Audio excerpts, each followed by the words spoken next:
Natural Samoa water, the taste of nature.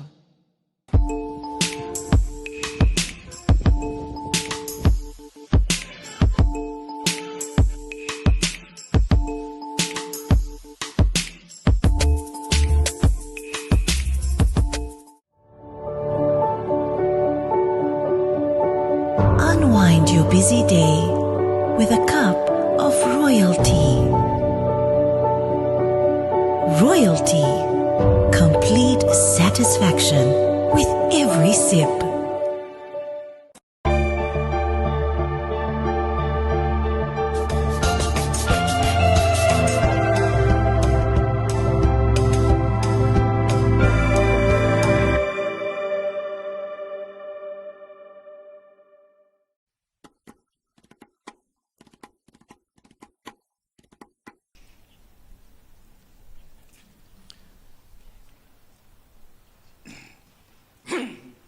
Please be upstanding for the arrival of the Right Honourable Prime Minister of New Zealand, Christopher Luxon.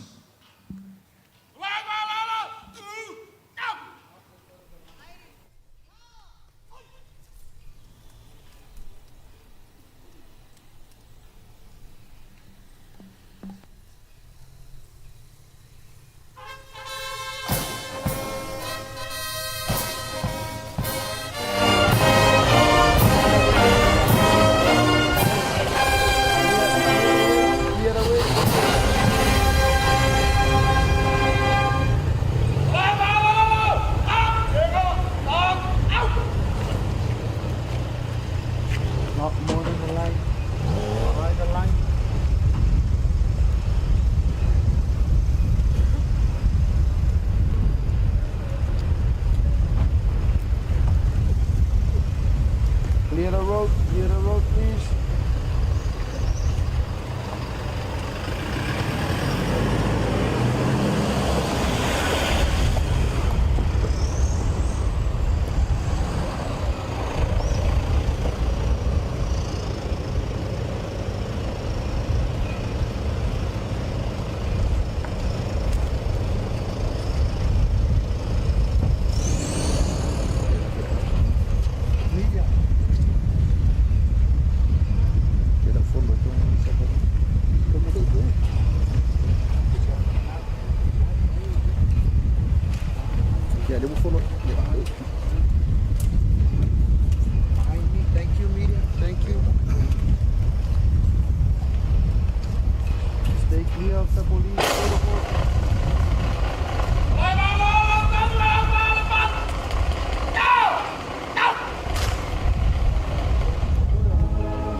Thank you very much. Please be seated.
For the formalities this morning. Thank you very much.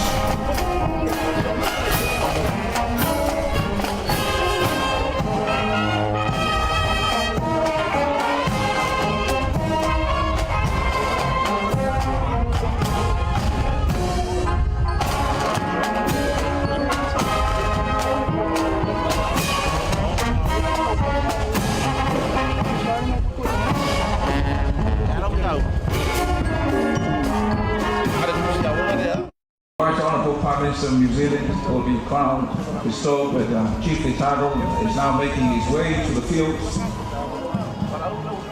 led by the daughter of the Chief of Apia, Fiona Ele'ele, and the ladies from Apia, Mineula, also flanked by the orators from New Zealand, accompanying the Prime Minister, and so far, Yamusu, much tangata mo na ainga e whapea i koe o le whianga o le whanga wale whare atua e whapea i mareli mau o whare tolu whapea i le tulene a whamatuainu o ia wala ngā kukua i whianga i tui atua ano tui atua mesukoi o le whaututanga i a Terry Fluffy Fai mani mai. Nau whionga Ele'ele, e whapea hoi, pai o Mineula.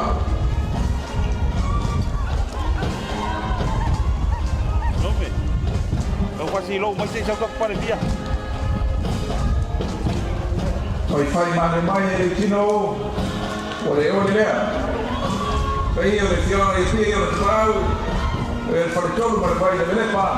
Ole'ele, ma walunga le malai nei, ia meise o le tupua, ia wā le whanof tupu o le whionga i le ripalmia o le malo New Zealand.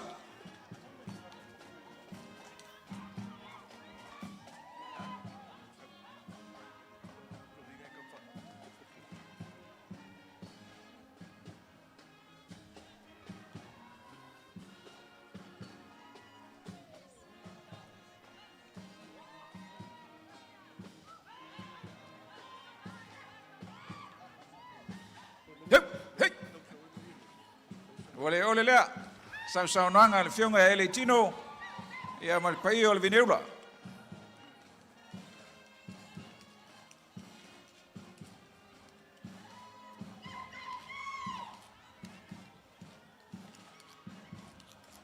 Daughter of High Chief of Apia, Ele'ele, is leading the escort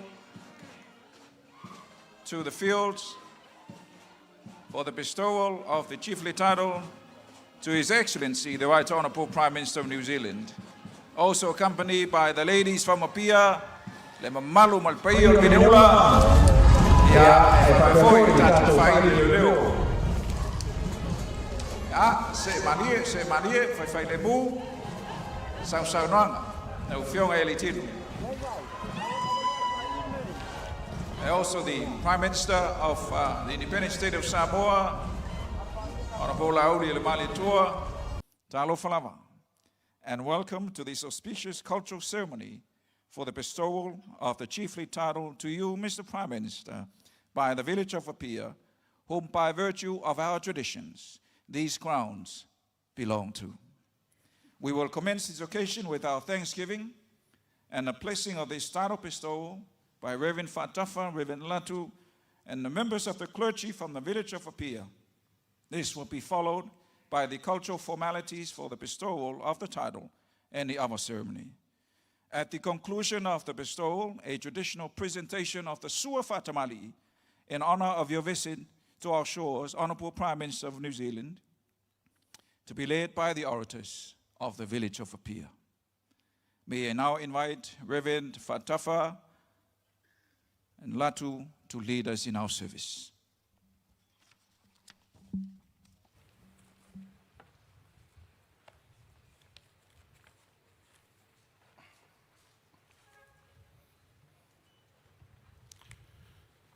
Let us worship God. Our help is in the name of the Lord. The Lord hath done great things for us, whereof we are glad.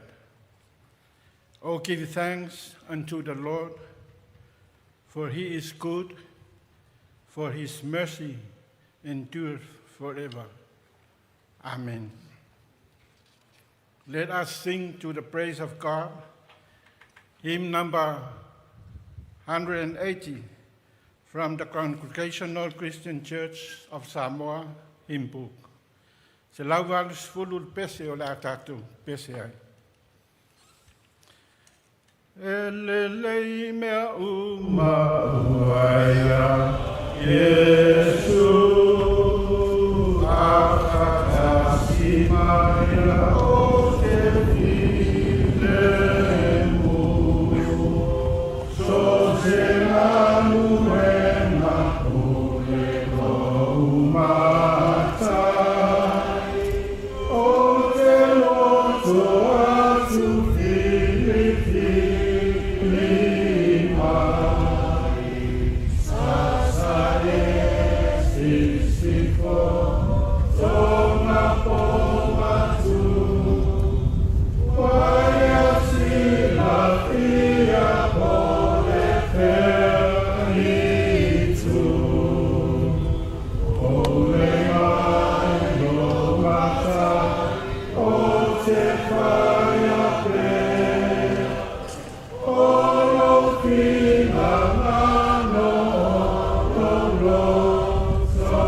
From the Word of God, I now call upon Reverend Dr. Laaulialemalietoa. Let us hear the Word of God. Our Bible reading for today's occasion is taken from the book of Jeremiah, chapter 29, verses 10 to 14. And I will attempt to read verse 14. Let us hear the word of God. I will let you find me, says the Lord, And I will gather you from all the nations and all the places where I have driven you, says the Lord. And I will bring you back to the place from which I sent you into exile. May God's blessing upon the reading of his holy word, and unto him be all honor and glory. We follow the International Bible Readers Association lectionary, or Tuisinavemauluomotootua. And for 2 weeks now, Bible readers around the world have been asked to reflect and to meditate upon the theme of exile and home.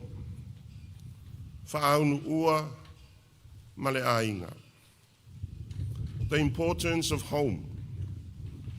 In thinking about many in the world today who are without homes, people who have been displaced, forced to leave their homes due to wars, conflicts, persecution, economic hardship, natural disasters, and political instability.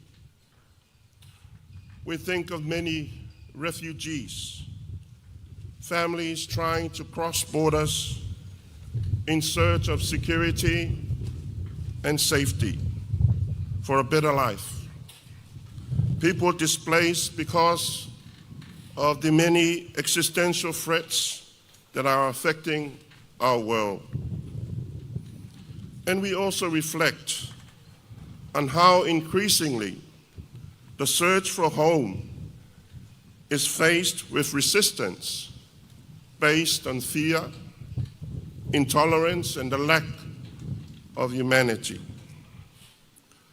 But today's reading from Isaiah reminds us of a God who cares for the homeless, who cares for those suffering in exile, and the promise that one day he will return them to their homes.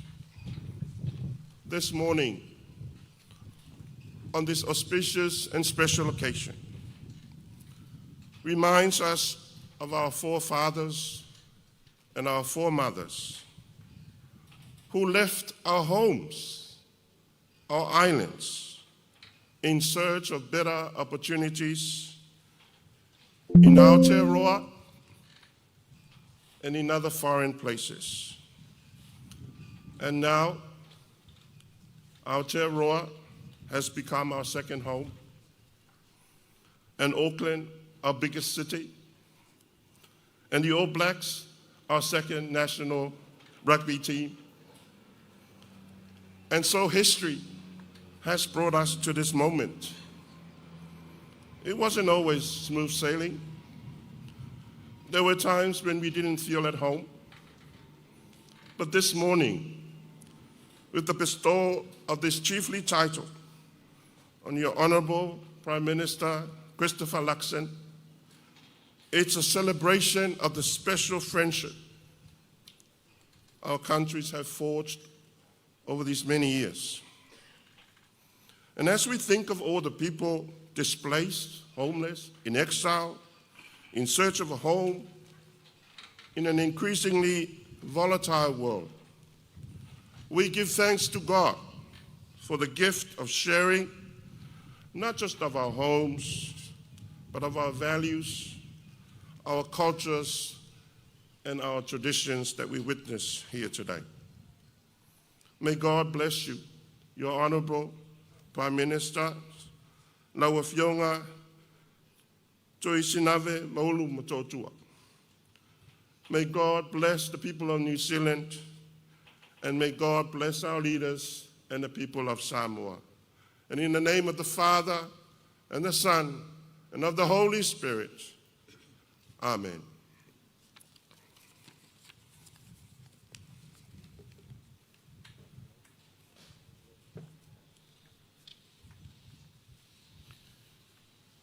I would also like to call upon Reverend Siosi Pesta and Reverend Joshua Lea Tinganga, for the laying of hands and praying for the blessing of God upon his servant, the Prime Minister of New Zealand, Christopher Luxon. Matai.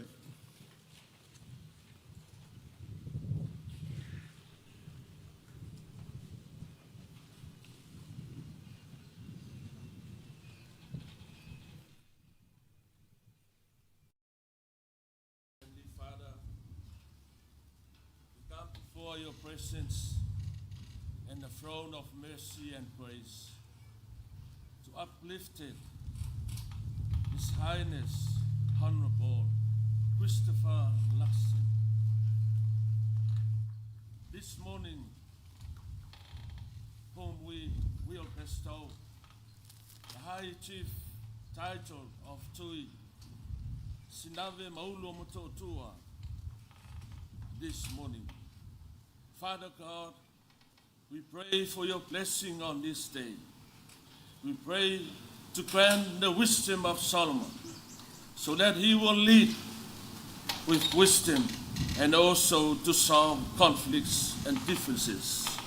Give him the heart of a servant to serve with love, honesty, and also humility. Father God, protect him from arrogance. Give him the wisdom to guide his steps and also to lead in integrity. We pray so that he will lead his leadership in peace.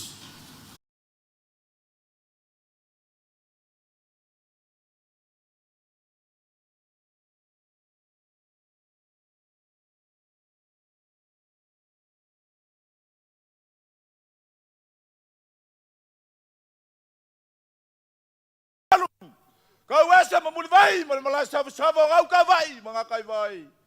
A fianga mamaka ya fioi foi falo la inga salvalasi. Pai makua mainga. Kau si va kele kalainga le far kolu malvai ngale lepa masunga ya ku samau. Oia pai lava.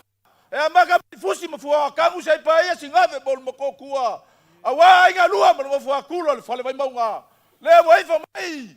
Imaka maka ferfele. Ole fioanga ole maka. Oe lo pai ai upo le kungu e fio ai. Ile fioanga le pa le mia. Ole ka male ole kungu. A fio mi skar ka pengeka. Pai ala vai ainga makama o ka mafoi mola ko ainga. Le usanga pola makumu ai ku au mala ka wa. Ainga le kai mo le va fongo ki. Ale ngai ka ya ole fa mo ka ngu. Ole la au ole soifua. Ale vo ka ko fakasi. Iluba le ngu. Ba le fale vai mo fa. Ole fale ngalo fai luma wa le fai ngamalo. Mo ngo pu fai. Ya ngai ka yao. Le fia mai makala mai pa wa fianga. Ai le pa ia le malo. Le fia mai le fianga le fongo. Pa ia le vale wa le fia ka ma le kungu le fianga le pa mia. Le sui pa le mia marka pengeka. Awa le ka yao. A mese ole fa lo alo ngai ka yao. Awa le fa fo kopu. Fa foko le vali e lau fianga kui. Ssmoa lau fianga le ni pale mio malo ngisila. Ai mesa lau fainga malanga. E kai mai au ke se kanga malu. Se saili sanga for fale polo le ngu. Awa le fa fo kupu ngai kayao. Ulai sabanga.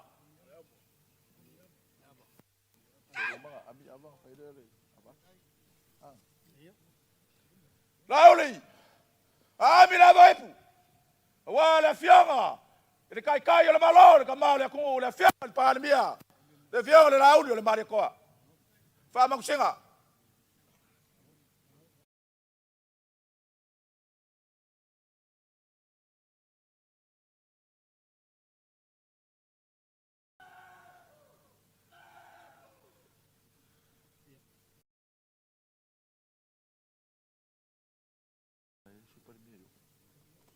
Ami la valetu. Le fianga sui palmia. Le fianga ya kolupe. Fui mono.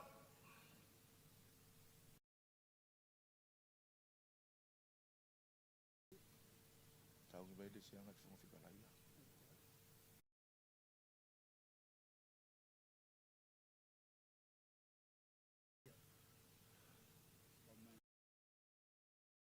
Ami le voipu. Le fongo. Fionga le fongo fikalai. O le mau ko fongo Samoa. Fa moksinga.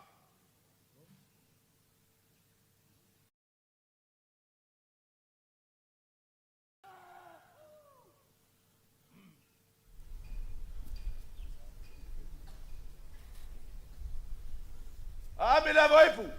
Fionga le mokua ya ale. Wale faleongo la kinganga markukolo sanganga faleaka malongafa. Kama makua ole moka. Fionga biska.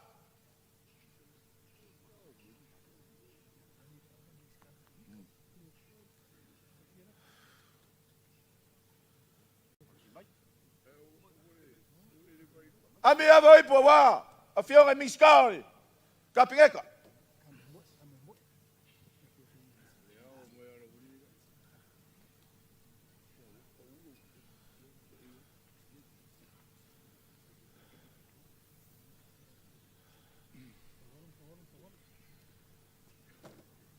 Sau inga kere vave ka wese mulivai ami ava oipo wa ka power ka kongu. Fionga foi falo salvalas. Fawalo.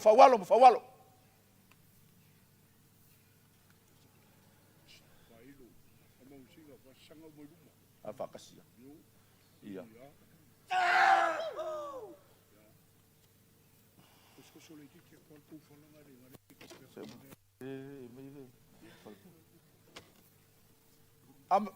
Amal fat kol funga ma kul funga kalengal venga pa ya farsi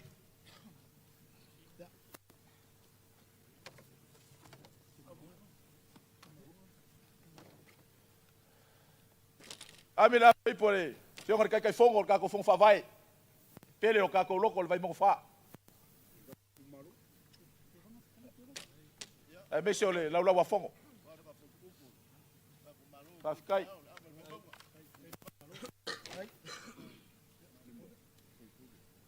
Ami la voleipu. Falanga, la foi luma le malo, kamal malo. Fionga le fai pole, kalenga ya lima.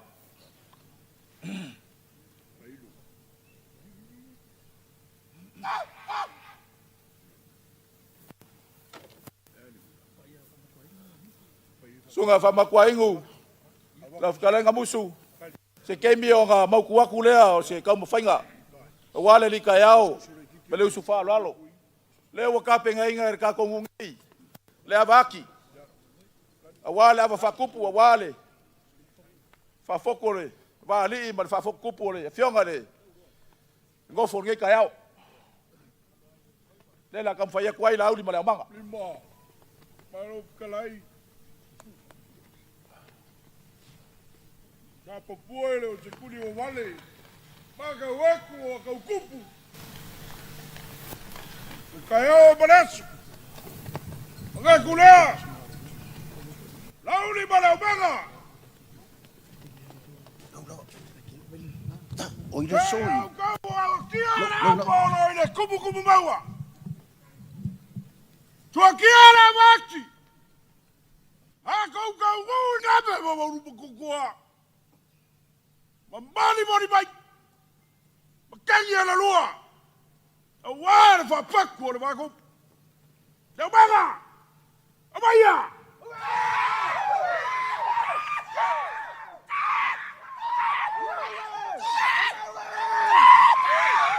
Yo.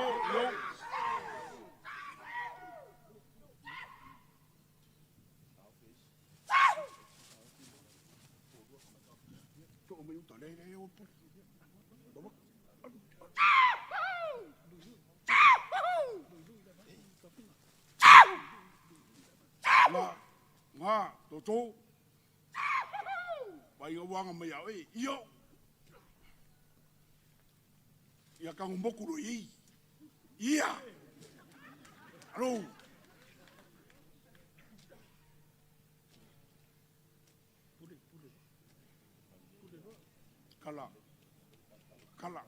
Kala. Kikia. Kala. Ia. Kurunga kamaya. Iya. Si mai buona u.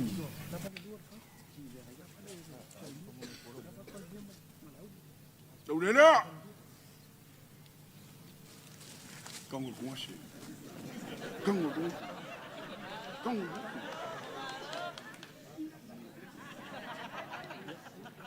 Lauli bala banga. Mala bala. Awal kaya bala fafakup. Liga kinga or kango.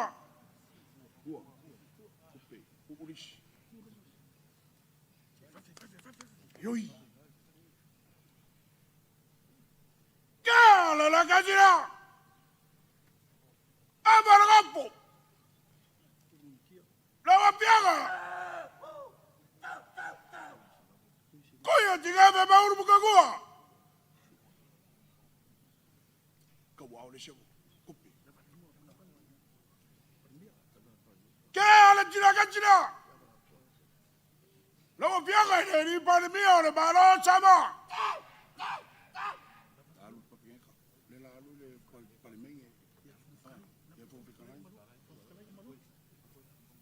Kala chica kachira. La piaga le pongo fikala yerbako. Le malo fai kula pongo chama kukokach.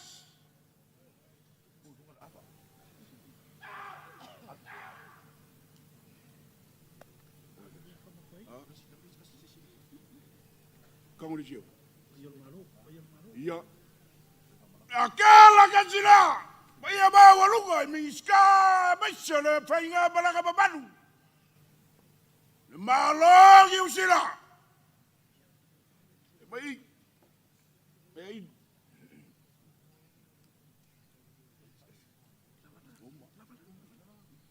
Timba.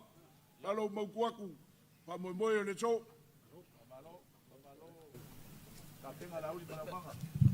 Ya, lau fikarenga musu. Ya lela maku waku se awale ni kaya o male. Fa mo ni yaso. Fa fo kupo le fionga le. Ba bia. Do ma ya Tuisinavemauluomotootua. Fa ui ole fa mo le. Fa lo kala le. Fa ui o fa mo le si ave fa lo kala le. Ya, lei uanga i o fa mo. Fa u mai. Lei ola. Ah. Ai.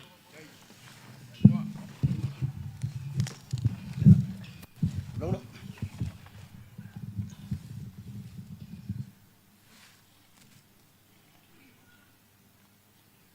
Ua longo ese.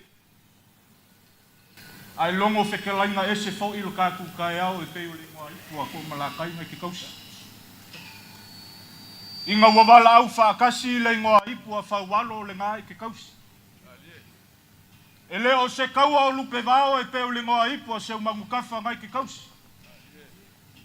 Au a mangu whaifo mai langi le ngoa ipua kupuola ngai ki kausa. A whisili pe ai se a. Leo mai au ngasi la au nga kofi fonga e peo le ngoa ipua lau kapa au kausa. Mga kulea au mai amanga vanga pa ie whai mafola sanga sumako upu. A wale kai au maleasu. Kulonga ia le kupua mali malae. Kulonga ia Tuisinavemauluomotootua. Kulonga ia le likai au mali usufa alo. Le likai au mai o lau fionga. Ile foi fale o salvalas. Au se e kai poi foi alo singa. Au se usufa alo foi le fale kolu mali vainga lepa. Soia kuli mavave a wale e kai poi. Ma le likai au le fionga le kai o le maloku kokasi o Samoa. Le lau au e ange malai filongia lau sunga i le Laaulialemalietoa. Au se likai au foi. Ale ngofo a mingiska. Ai mai se foi o le lavelo le kalalea. Wal pa ia ma walungo le whainga malo Samoa. O lele foi e wha vailolo. Leo lo se eile ngofo le kungu i lau fionga le whonga whakalai. I lau kau kalanga a koa. Kulaunga ia. Kulaunga kai au maleasu. Ava. Lenga upo e whai au lau whangua. E kāle liu ai lili a whisiri pe ai sea. E whainga kāle la au le whai mai a ui e kala le ngafa. A u mia sa ili pongai. A iei le whakau waa. O le au le au kala inga le fue la velave. A waa le kala anga o le la au lea. Ma fue sea e le au a o le whale koru ma le vainga lepa. E le au a o le kala lea. O lo ua ka oi ai upo Samoa. Ka uai ngā usula. Pai mai o avo ipu. A le ava haki le sa le pai malai. Avo le vele velenga, avo sele selenga, avo le fa ele leanga. Mangaku le maa avsi. Se o ava ngaki, o ava ngafala, o ava ngafsikai, o ava ngasasa, o ava kupu, o ava papa, o ava ngamoengai, ava ngofa. Ava ngafa nga sua wale nga luenga le kua. Ava sa fa pele a waku mua mpule. Ava sa fa polo. Ava ngasaili, ava ngakeu, ava ngafili wa ako le so. Ongo lea, lau kou fa le fa fukukupu. Ma le fa foku le vaali. Le fa ngofo le fionga. Ya Tuisinavemauluomotootua. Se fa alo i ngā maulunga. Ua malie ai ma le laukua. Ua malie ai ma le whanga i laua. Malie longo malie ma le pa uso, malie le papo le fa kolonga kamo, malie le papa i sau, le papa i ngala. Malie ma le marko masanga yung kafu malema le kangaloa opo yung malie le fa se lau. Malie le whanga i fo, malie le whanga i le lau. Ongo lea. Loko wha ea kala lea. Fio mai le fionga i palmia, malo New Zealand, au le wha ngofo foi. E ka poi le pai o le whai ngā malanga i on kulanga wha lupe, au se wha malunga foi le sunga le wha whengainga. Ya, si tai. Mga kulea, e kai maia. Pai le kala lea, a walo singa ma whai whale o sa alvalasi. Ka poi inga mamalu le pai o le whai ngā malo. Ka poi mai a se ulili wange fa mongsinga lo ko fa lo alo maulunga. Sila lo fi mai lo fionga le fa ngofungofo. La fionga le li pa le mia. O le malo ngi sila kui Tuisinavemauluomotootua. As ka ngai malama foi le ngofa mingska lo le fainga malanga yon kulanga kofi mang kulanga fa lupe. Kau kala le ava. Avo le li kaya ma avo le usfa lo alo. Ali kaya mai ai le fionga le li pa le mia. A mai se foi le malio lasi o le kala lea wal whainga malo Samoa. Ali kaya mai ai, pai e kapau ia wa alo singa ma foi fale o sa alvalasi. Se usu falo alo wal fale kolu ma le vainga lepa. Se usu mamalu a wale ku malo le fale mamu. Leo lea au kala iai. O iai la kasi malupisinga. O iai le maki mai vasa. O iai la fiku ma le Viking sa. O iai le lau ava mua nga fola i pule le ike. O iai le moku ngā uso ngai vasa. Awai fio Samoa wa akoa. Ongo le li kai au mali usu whaalo au le wha e lau fionga le wha ngofungofo le so. Mga kulea, le a whai e le pule wa lava makukoi. Kulai skama. Sa ui le vaai, mai au ngakupule le ingaki o le kāngoa. Ya, kaua, le ango lape o le ngā luenga. Kele avalea, awala uli mali au manga. Kaua inga leo aino ko ngā luenga.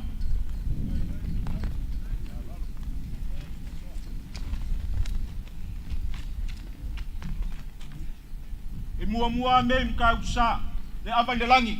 Kele kungase le wale avalipu sungale. Kai le saunginga. Kai po inga le ufai ngā luenga. Lo kai mau i funguangei.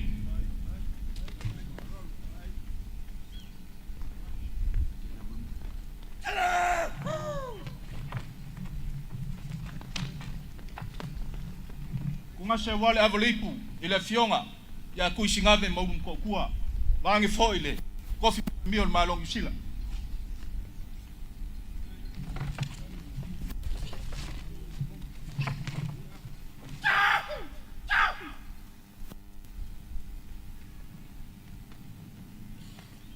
Ole alofa mal fa ka wolofa ole fa lo alo le kai mai ole kai ole malo ka ku malo ku kasi Samoa.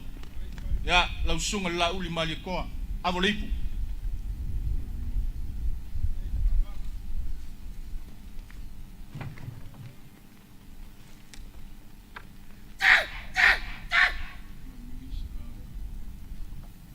Avolipu, awal ka po inga le ngofa mingska le whainga malaka.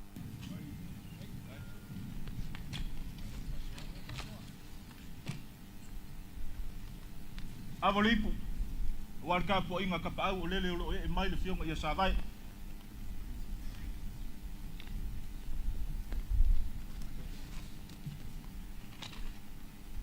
Manguia fai vang le ka po inga le au fai ngal wenga fa mal fa mai pa epa. e sunga fa fengai ngale mai wal fa ngamlang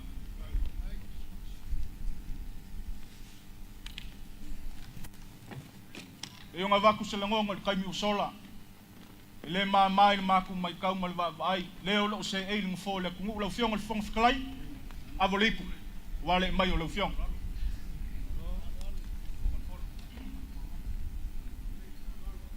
ya avo ku koi na moa pa fkai ma wava pa fkai fa pol pa fkai fa e wal kan le ngui ka mangol ka was alo tra ya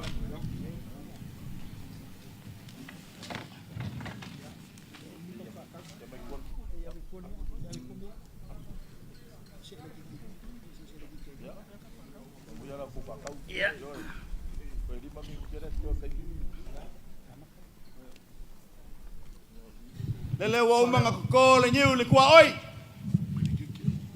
ol kamil ngai mo yar kala fa ma le aso mal me ku boy wa ngafi ka fo le so e fo ya ka ya mal lumangai o ma lo lua a te roa male ma lo tu to tasio Samoa ol kamil ngai se o ka bai ir ka boinga al fal vai monga mal fal sanganga leo ka boy mai mo ka malawa ina la ka fa manguyanga ongal fa ka o e wa ya la ko ngi al ngai kain pon ngai ku la so mos ka ko ubu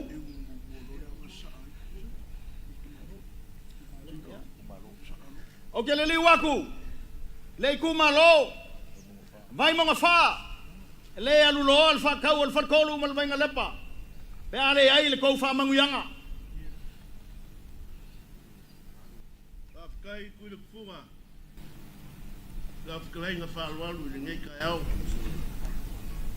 e wa ya fe ko inga al ka ko vai bauga ba ku ka fuga kai kai fongo fong fa mai ka ko ku malo vai tu fa ba ko ka kong ba ko ke le yo mai fa oa le kofi o fa ko mal vai nga lepa bako mai lago makapua il fa boy le sol fa foku ko fa pelea bang wa il aso markai le mako kapua le mako faia le faiba o le kwa finge ku mua mapule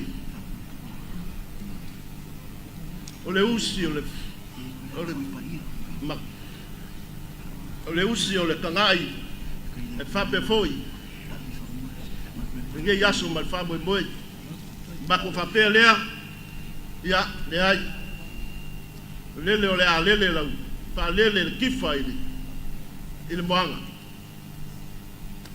ka wia ya mangwia lele malia la kia alo wa ka po inga lo ka ko ngu ya piege ina lo singa ba ta pe for ka fa ko mal vanga lepa mal lo ka ko ngu ya pia wale fa fo kupu ol malo fa lo ngia ni ka ya ba ko fa pelea ya mangwia le so pa fkai ke vanga ele mafai lava nga lo fa me ol farkolu mal vang lepa malu ai me uma ka fu lo swapa farsikai amaya so finga ngalo mole aku le fa fkai la ufkalainga fa kolu la ko fa ku funga e kan ko ngwa wa so fa pengi e mo mikia ia fa polu waya ele la waso ka pengi ali kaya foi ya se kaya maka ngo fier ngi kaya le fo wa mai kau mai ya e ka penga ar venga le pa so se ku e oi a upo ai ai le ya se kau kai le fia sisi sanga ai le aso ngi ya wile e ka kongo le ka vango foi ya on nga luenga la vai so ka wau mo ai fakas pele ku kufunga ole aka pua ai le vainga lepa ya lele malia lau kia ya mangwia lau launga alu yo fai fkai vainga lepa ole ka pua inga fal kolu langa lo au fia maile kama makua bol ku ole ngu ole wa mafa fa wai e fia fa longo le kai kai ole ku Isa nga kay fai so ngala e. Wal maba se lua. Ia wa umala ngaluenga. Halo. Tu le tfunga le asi. Pau lava nga amakaya oe. Au fai we manguia launga. Lasi. Afkai ku funga. Ia ora ka va ngofo ai. Oe ke makua. Yang wale vanga ola. Ai fa kai mo fa lolo wa fa finga ngalo lea. Ya kapoia manguia.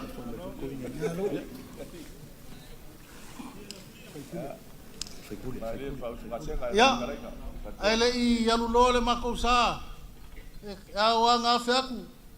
Na ofionga kamau ka ko ku malo la sunga le li fai pule. Ya au mai sa fa mauianga.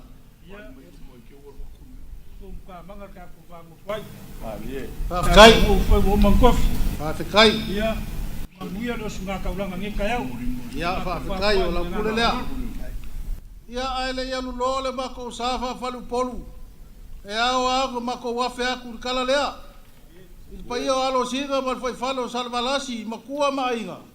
Ia au mai sa ko fa manguianga e manguia ai so mako vai ma se fa ka va.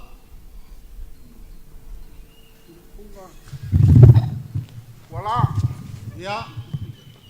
A koe fa popo klongi simi nguke le umaku sa fa nge val makua markanga. Alo yo faiva. I manguia lau. Pakai, ia o loko pule lea, kapua ia manguia.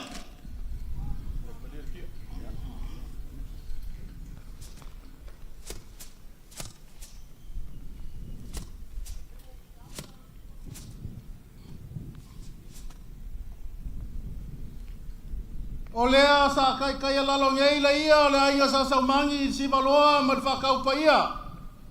Awa se o si kaulanga, o le ngei kai au malwha moe. O lea la walu suanga le bakele. Wakasi whafkinga o le anga o kurku funga. O le a whaia se whawhekai o wali ngei kai au. O lea ua maka fele malale lei si ngave maulo mako kua i le ngei kai au. A ua pikia le afio anga o alo singa. Ma le whai fale o sale valasi. Ua pikia foi le malae. Ile paia man mamalu fa vao malo le fio mai o la fionga le li pale mio le malongi sila ai ale paia o la au malanga ele ka wilo a ka vai nga sa folau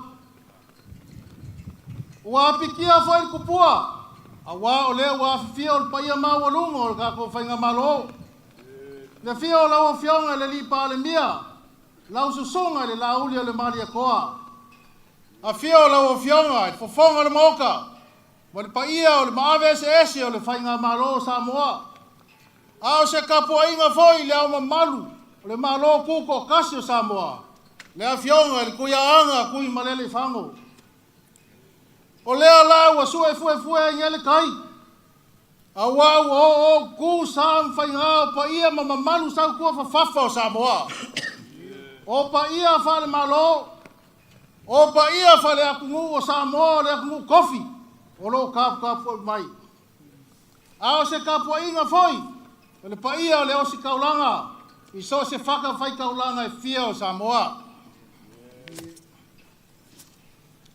ia o ngā ua mauku waku se ava o se ava ele kua o se ava e aka iki o se ava foi ele fongu kia e mako ke wha malulua kua ua ngau maki a kua mauka ka ko malo ia makapa au ia e ai le mga ku lewa mai ala fasoa lewa ke ali ngaki o ka ngoa ia ele kingo malauli malau manga la ko ke lui mali inga e sau se kula ia ngo ku kau leo fikalainga o ka au sili nga al se unga ai kapa ipu o ka au ula kapa se ipu au wale fa fo kupu le afionga le li pa le bio le malongi sila kapa ngipu pa ia le whainga malanga i ava ma whale uponu ia ni liu le vai o singa kapa seipu a wale fionga le li pa le mia o Samoa seipu ma le fionga le fonga whekalai ipu ma le malo Samoa ia ipu ma kapa au ava ma whale uponu a sua pele ia o nga sa fua lea mor kau kalanga Ale vi inga man whafkai lea kua, whafkai longa lofa ma longa lelei. Ua kai manguia maile soi fua ma ka ko wola ni ngai kai au. O kai au nga lupe o le aso nga kofa, au wale ngai wha moe moe. O le wha foku kupu, o le afionga le li pa le mia o le malongi sila.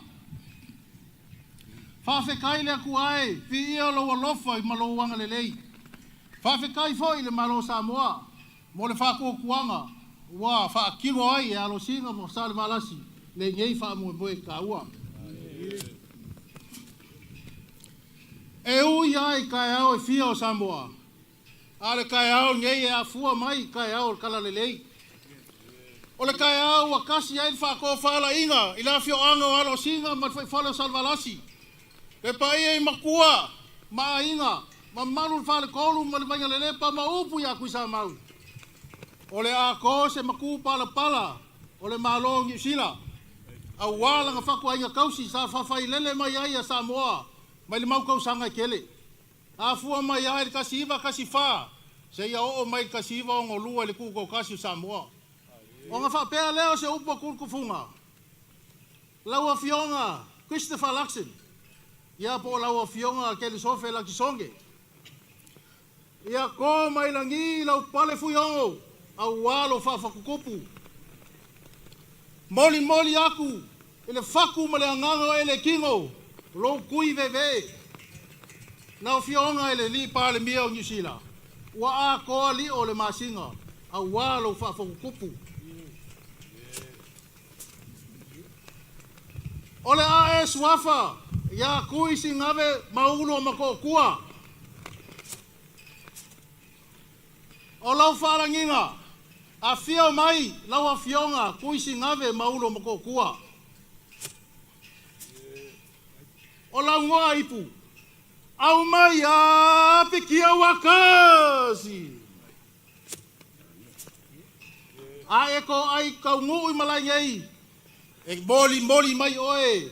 Ele kausala, ya ele kingo Samoa, ai yuli mai ai kengi o le vike ula.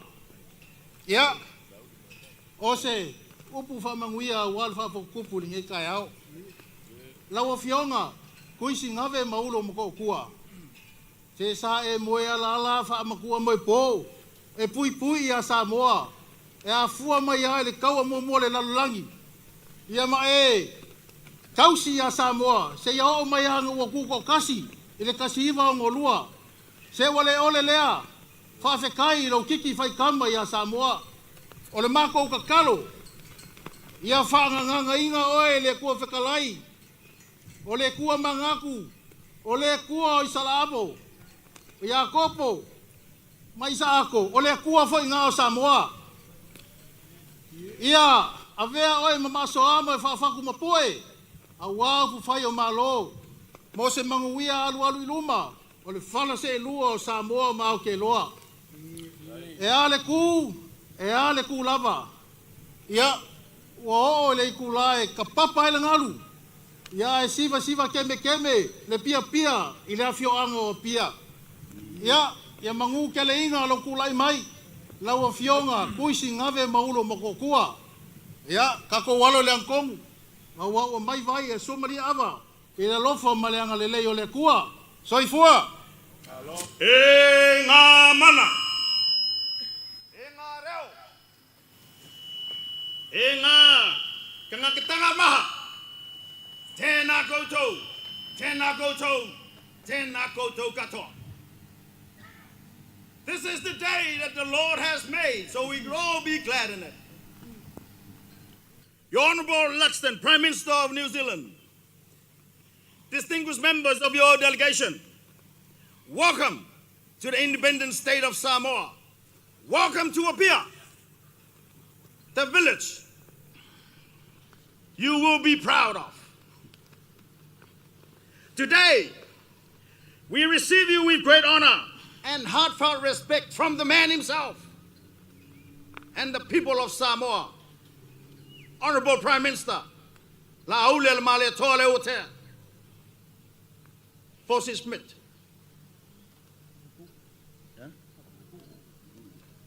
This relationship between Samoa and New Zealand is not new.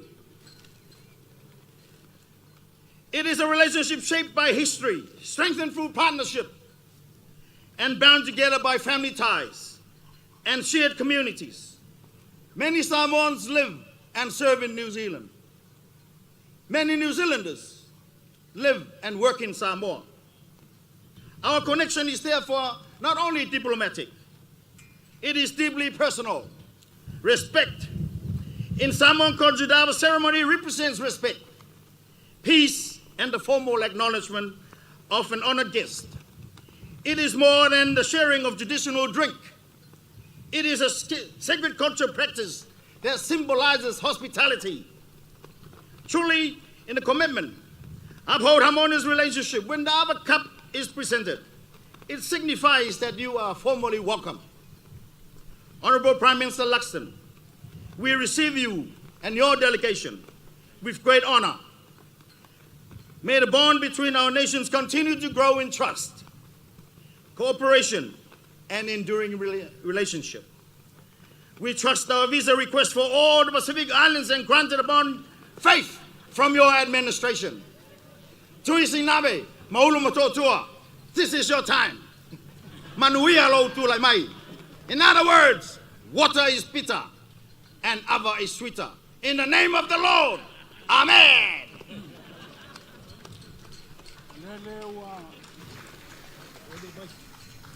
Sewi fangua li sa falepa. Wal fakaukai ngal kaukai ma kapala wa bas. Maolewa ko angai fangua. Maua mapu aku I longa si inga. Malof kalai fa lalo. E inga ngei le a koa kanga o le kakusiva. Ia o nga whaika winga le o le whainga malanga. O le foi se manga koe umbi se kala. Langa o laia la mai le ngofo le mea paolo ai mama I ai kakou I le la. A singa mi nguke a. Sei sila fai foi le whainga malanga. Ia o ngā whiaku leo lewa umanga whail kako launga. Mosu. E le whapea a makua ska ngaka o ngā whalo loko le I songa manga. Le anga o le whilinga le malongu usila. Ngā kukusa le whilinga o ka ua. E le ese se whilinga wao. Au lewa o iloa. E kei loa alo le kangaka makua. O lewa umanga whaile kako launga o le kai au. Ai ngā o singa wha o popo ai singa lua se kongi. Ia o ngā alo le ileang kongi. Ai kakawanga o fisili aku. Nge ike ua ulili wako e whaise kala. Ai le olo finga ngalo lea malau whaupa. Ka ua e kasi alo ka wa. Langa lufi malonga whale a kua le au mai al malanga. Whenmeo I ai le whaukanga. O aso nge ua kakala mea umba alua fo I au mea nge le ia se meo I ai. Ia alofa il ko inga maka ngā peisi keu fungala au pea le isanga me whai e nge le so. Alie. Ja. So pa u lufi. Afkai wa FMFMII sa. Ia le ngā maulunga e. Ngā upa usu. Kau I kulang o le loko I whale whale akua. Ia o le kau e apo I ua au. Ka tua I whale akua ai ku wha maa kila I la unga ngā. O whai kau fo I seisi ku o le maunga o ko inga. E a fua mai maunga manguia ka. Kilo la I le lau au sing. Mai se fo I le kāpua inga le. Au whai ngā lue ngā le. O I e maua I mangu. Ki lo le aso le nge. Ia a va pe o ke alo e whaise kākali. Ua kau lua I le kunga le sauwha inga le. Ye. Au ke kaliko. Ia walanga kau makala whea unga. Ia o le kalifua kau. Ia ki o le kama bangi le sunga pa ulu filofi. Kenka o le kumua. Me la lea. Na uwalo I whai o le whepo ma uka tua. E ke le manguia I saukala. Au ke kakalo. Le leo I le kua. whangangainga lo fonga. Ai. Ia wal ka ku kaulanga o le ausi. O mamanga le ka kua imusu le ngang whaluan. Kai musu. E ui ai ngau loa ke la kiki. Ai ke lelo whak. Ke loa kausi lua.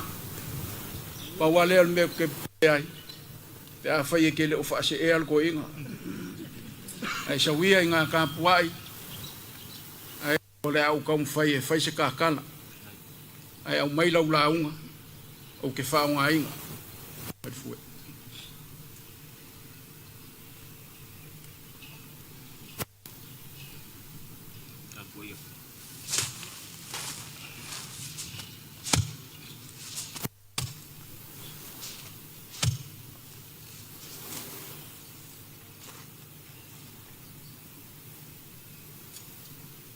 O lea ua kasi ngei le whau kaukanga. E ui ainga ua le whesilingia le ngofu. Ia au ki karikongu o langa ko wha lea ua mawhakinga. Whingā ngalo kaleinga ia musu o ainga o kumua, ainga o kupu. Ia le a whai al koe inga. Whaale anga konguinga le kai au mamanu ma le aso o maulunga. O le kana lama e whai le kua mao le kongu mai pea. Wa e kongi se seunga langa kila wa papulou le kua lima. E wa malo whai. Wa e whe kalai a waa le malu kawe o le kia lea ua malu ia. Ma wa Samoa lea ua kiki kongoa. Isi ngave maulu makokua. Aya makangi a lua. O le ngofoanga ku kongu o le malo ku o kasi o Samoa. Ko le kufunga. Le kua. Maea foi o ngai ka penga fafo mafale. Wa pa ia o le malo.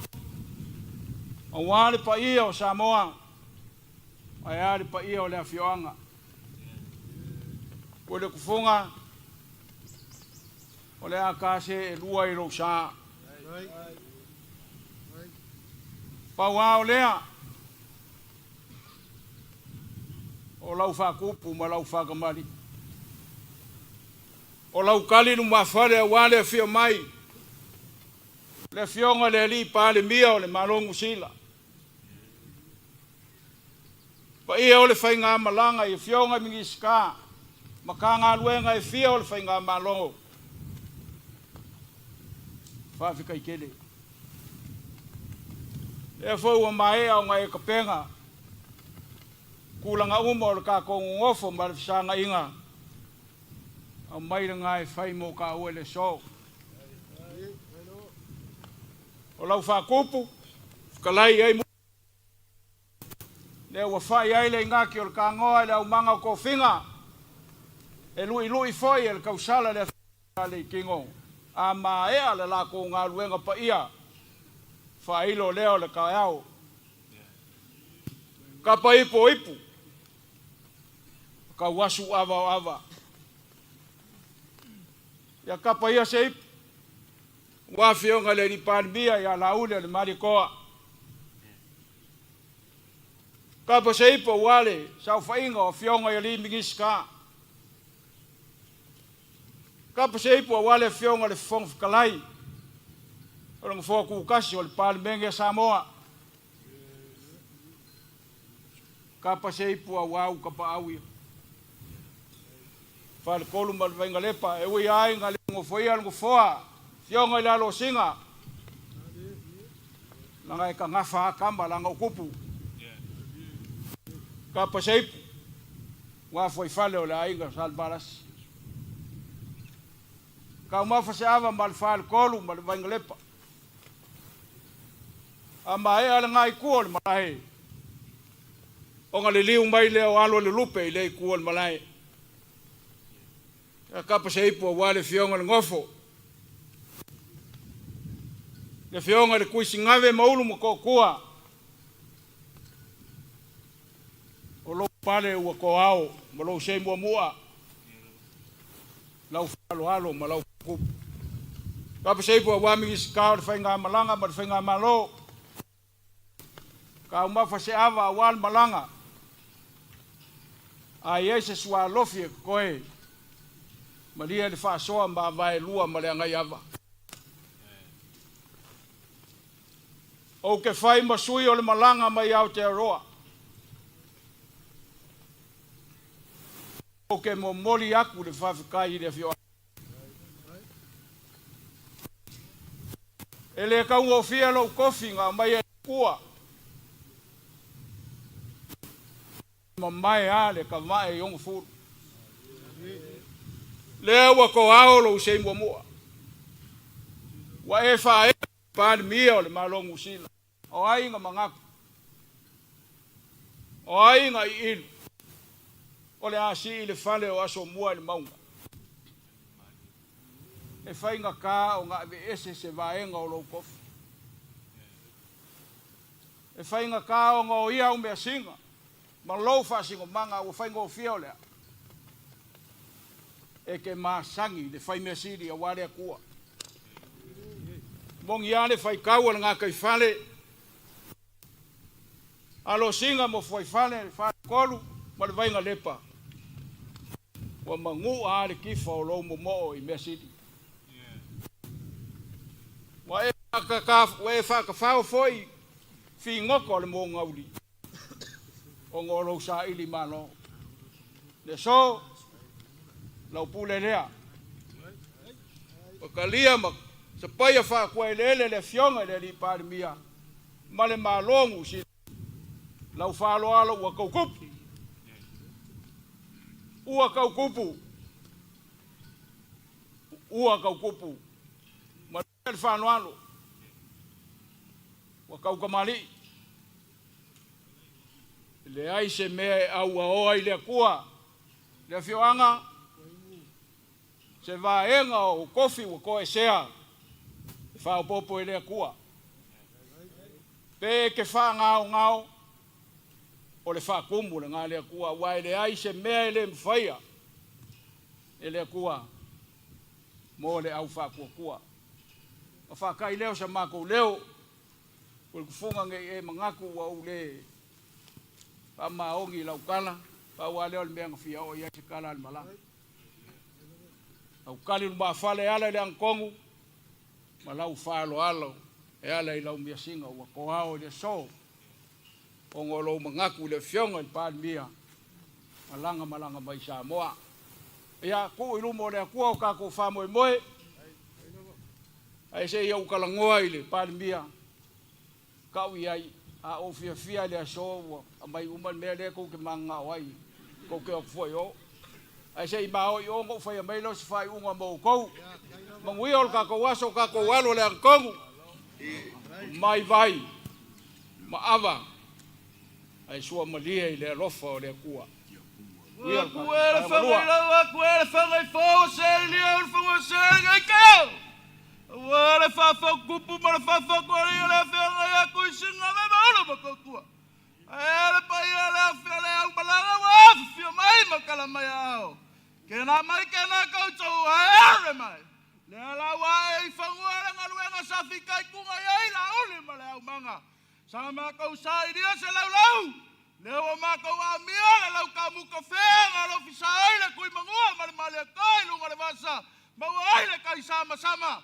Le wa mai fai ile nga luenga ngai kai ao. Sama ko a mia seipu. Leo mako mia leipu ngai mangali faulunga kangifa le uku ele maka fa mai asu ele pa leo mai ka wa ipu re ka ya fisi fa mako wa mia se vai leo mako mai ele vai nga ai ku yanga pulu po yanga fai ku wa pa yanga leo mai su ele ba kau ke mara ba kau ma ale fau leo mako mia le fau le lawa le fau ngai ku au leo mai lu ia ile nga kongo re ka ya Loko wa kongu leo ma ko faki ko ya ile vai male la nyama wa male lupa male penga. Laaulialemalietoa la FMFMII. Wow! Sila wa Bestowal. Ulai sala we.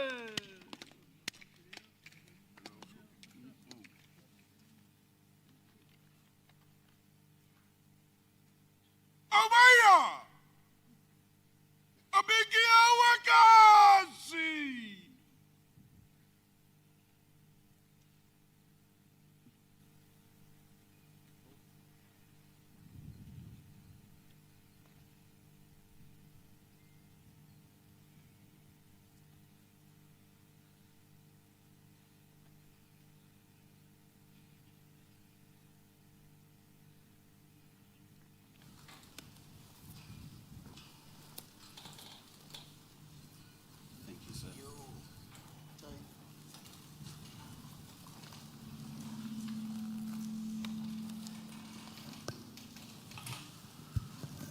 Talofa lava, kia ora, good morning everybody. It is a great privilege and a tremendous honour to be with you all here today.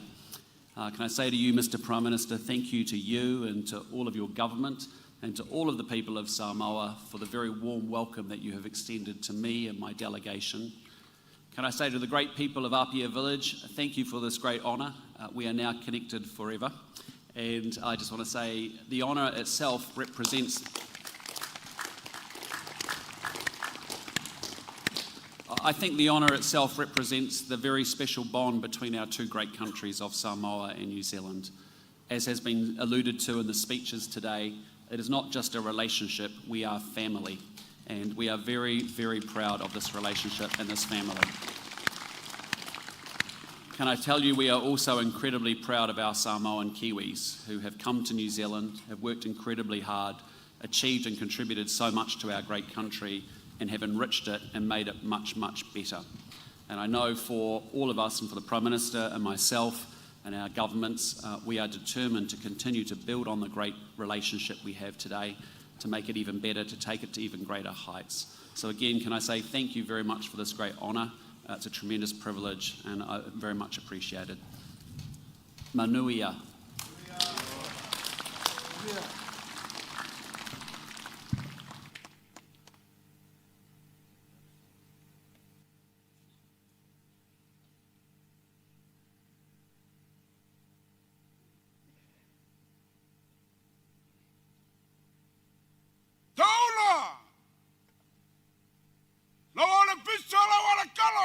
Tuisinavemauluomotootua. Haumaya! Kaukela opiangana ni pala miala malaku kokatia Samoa.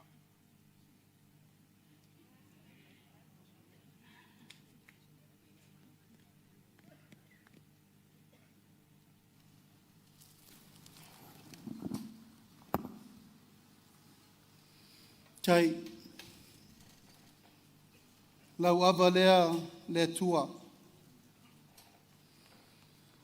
Me tele tai au. Aele lau tai au. Tele aso ele lau aso. Ae tau talaso le so. Ia le tua ilo na lofa malo na ngalelei. O whātau nuu lau o le whamoe le so. E oina tātou whetahai, pia ngai malu i tau o le soifuanga. Ia e tā pena e le tua le whātau nuina o le tai au malasa. Mori le nganga whaftai tele le tātou whianga ia pia. Pa ia lava le ia losina, ma le vaina le lepa, ma le whaifalo sa le balasi. Ma malu whaare tolu. No foi tua inga ia Tuisinavemauluomotootua, ma le tātou nuu. Whaftai lo tau taulanga osi o wa Samoa le so. Elena so na toia tu pala fa penei. Ayala na mafua o le moni o lau tau tua mo Samoa. Leo fatino i le so wal fa fotu tupu mo fa fotu le bali. Le fionga li pale mia o le malo New Zealand.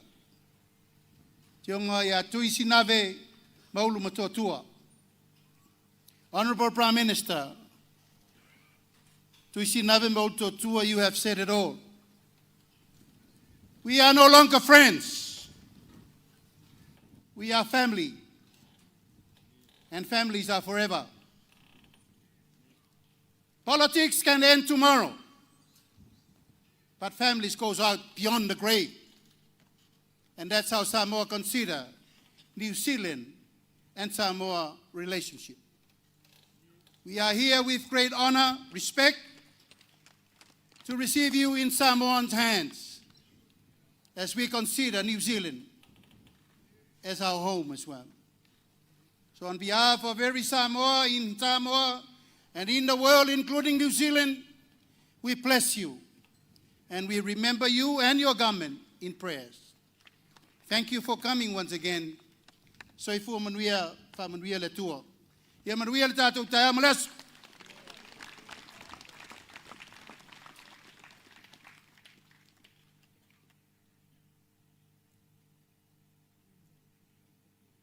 Lau sunga le tai o le tauninga. Au mai a kau kia lau se sunga whatapane e pu.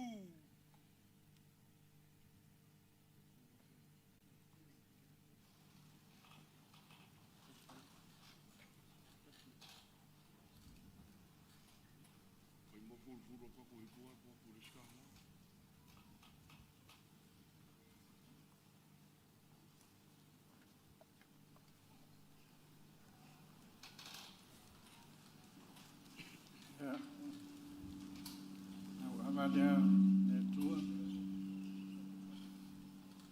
O a mea ua lelei, o a foi mea ua mātango fi. Ia vere whaima, mi inga o le tua. God bless the Prime Minister of New Zealand, Mr. Luxon, High Chief Tuisinavemauluomotootua. Ia manuia.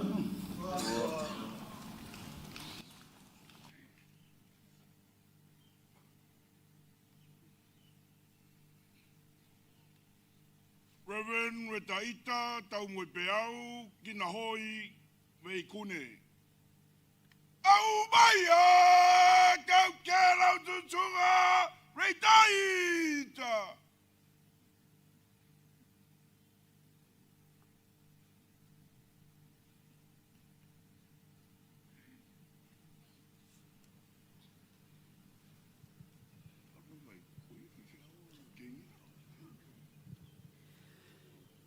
Tulo le aval le atua.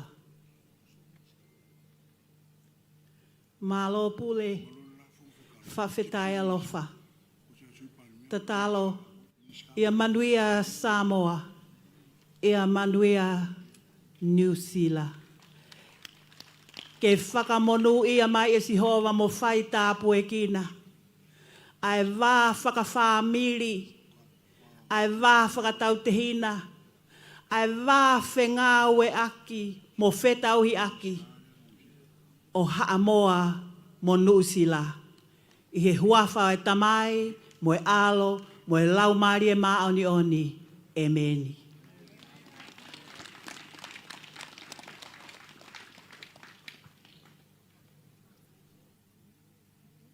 Minister of Police, Mark Mitchell. Au mai a tau kērau a whiangareni miska. Au sa arunga.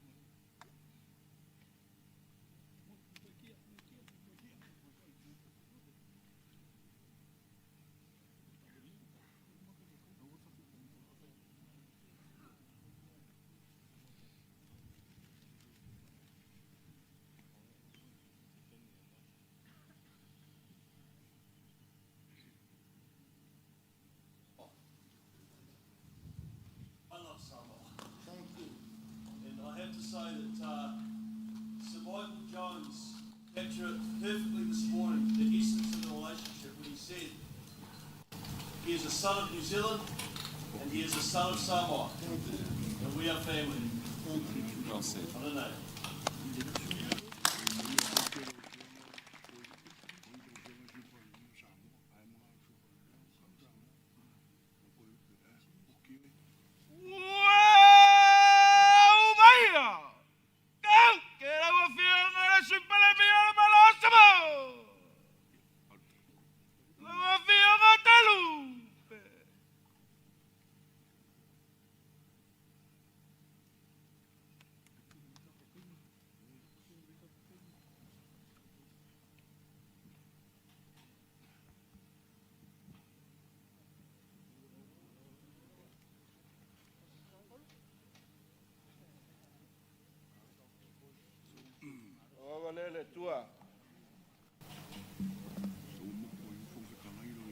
Honourable Prime Minister of New Zealand,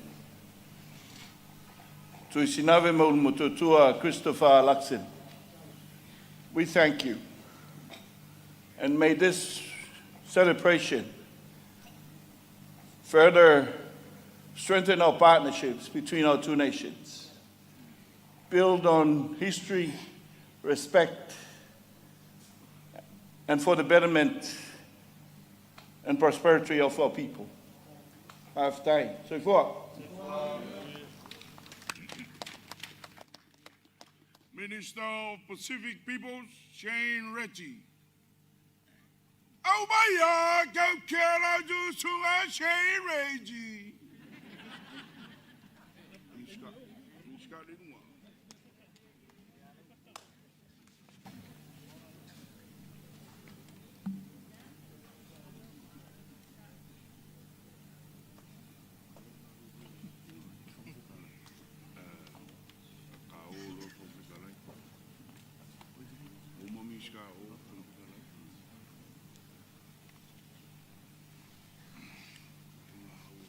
Te reo Māori, ko ia te timatanga, ko ia te mutanga, korori a tāna ingoa. From New Zealand and Samoa, glory unto his name.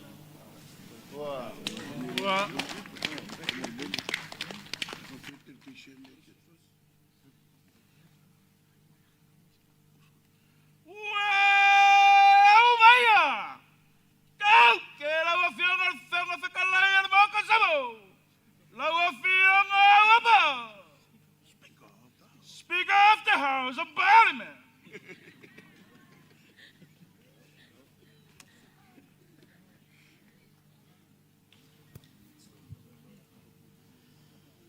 Ava Le'atua. O mori le whawhtai le tātou a whioanga ia pia nei. Pai e alo sina. Whai whare o sale valasi. Whare tonu malwainga lepa ma le mamalu ia te oe tui sa mau whato whala inga le nei aso. Ma lo whawhtai. Leo o tautonu ma tū pala pala o le whionga le li pale mia. You are right, Honourable Prime Minister of New Zealand. Tuisinavemauluomotootua. To become a Matai, it's not easy. It's very sophisticated because you are facing so many challenges. But all I can say is the harder the battle, the sweeter the victory.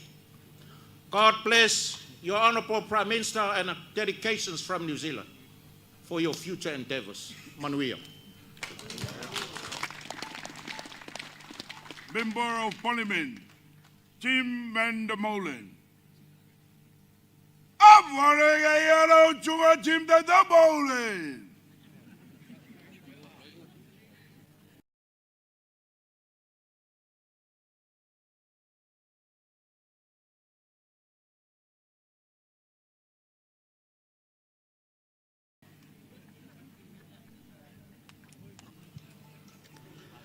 To the Prime Minister and people of Samoa, thank you so much for extending the honour to us to join you today at this beautiful ceremony in this beautiful country with this beautiful weather. We are the closest of family and we will remain extremely close until we next play each other in rugby. Manuela.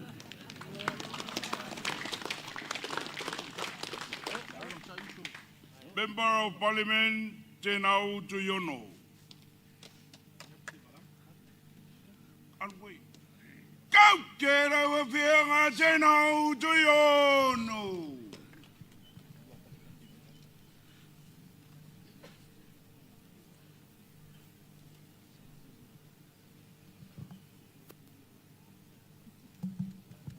Whawhetai lea tua.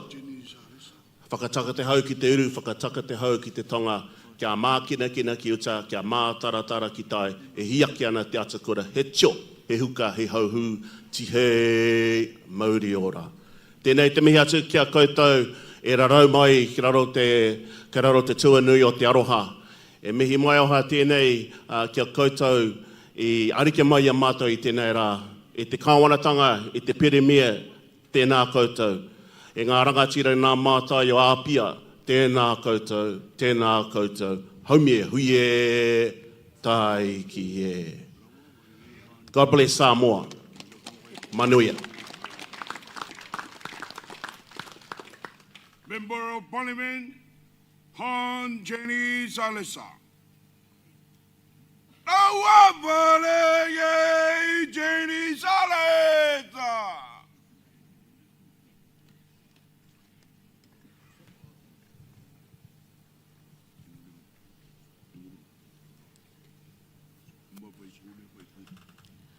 Whawhetai le atua, whakatapu ki he pale mia mo kabineti o Samoa. O atua kai whakatapu ki he pale mia o Aotearoa Nuusila. Kau maa ai kau me mipa o e whalelea mo minista o mau whanonga mai me Aotearoa. O atua tala monu ki he pureanga o Nuusila kau maa foki ai pureanga o Samoa. Manuia le aso, whawhetai.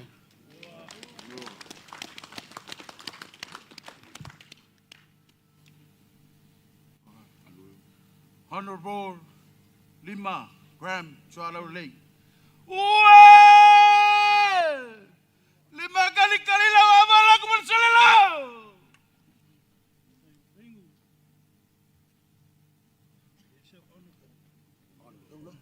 Laaulialemalietoa. Yeah, we are so blessed this morning, Right Honorable Prime Minister. Not only we have the paramount chiefs and orators of our village, Apia, but we also have high chiefs of our district, Waimaunga 4. So whenever you have enough of New Zealand politics, we always welcome to have you as our candidate for the next elections. Tuisinavemauluomotootua. Manuia.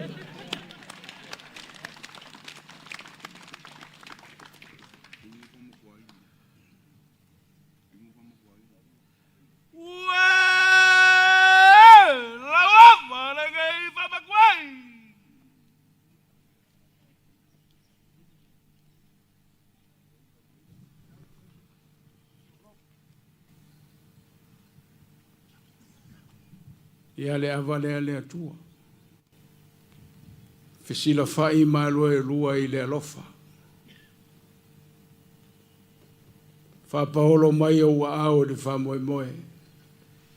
Ina ia walunga lava sovi inga. A mātou tatala lava I o manu ma le file mu mai ato. E manuia le nofo le nei aso. Manuia le fionga le pale mia ma le whainga malo. Manuia la mātou paanga le fioanga o pia. Soifua.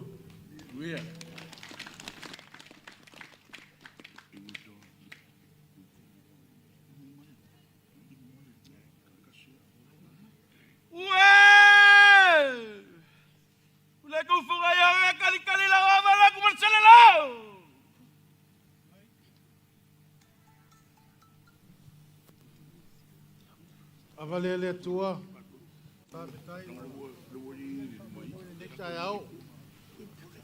Yeah, Honorable Tuisinavemauluomotootua, as the Honorable of the House mentioned today, there are a lot of challenges in becoming Matai. And one of the special challenges is when you come back to visit your family and your village, because there is such a protocol called the oso.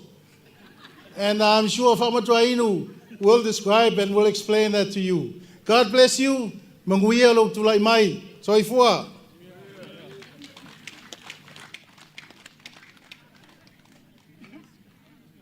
High Commissioner Cialei Ventura.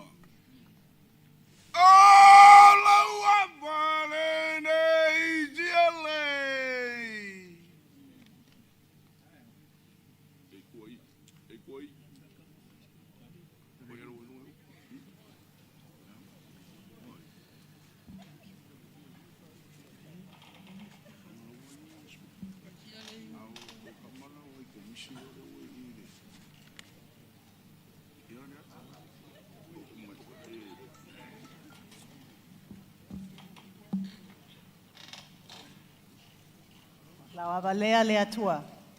to the enduring friendship of Samoa and New Zealand, and to the wonderful people of Apia village for bestowing the title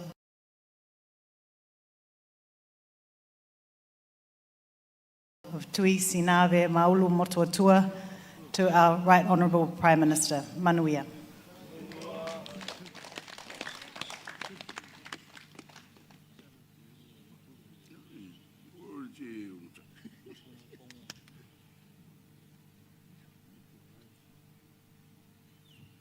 La wawarega piso John piso.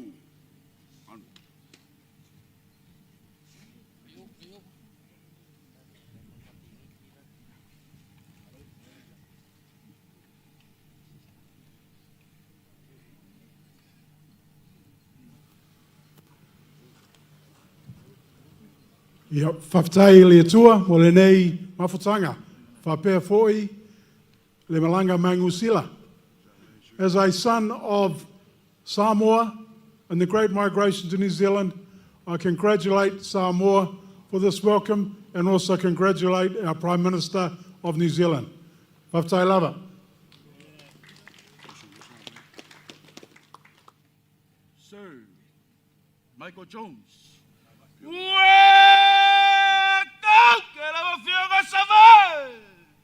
Sir Michael Jones. Legend.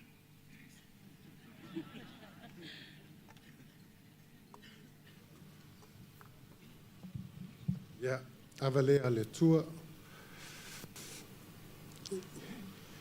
E o laso le nei na whaia e le ali tātou te oli ma whiawhi ai. A o tātou nofa tasi e le nei lau Ele'ele pa ia o Apia ma Samoa e toi manatua a ele poto a tua a o lo fonga waa e tasi. O Samoa ma Aotearoa New Zealand o loo i la waa e tasi o lo alo wha tasi whengai wha tasi ma lui tau. Ma sa ili wha tasi si lumanai filimu ma manuia mo le tātou a inga o Samoa ma Aotearoa New Zealand. Honourable Prime Minister, welcome to your Pia family, but also welcome to your Vaimaunga family. Ia manuia lava, whaftai.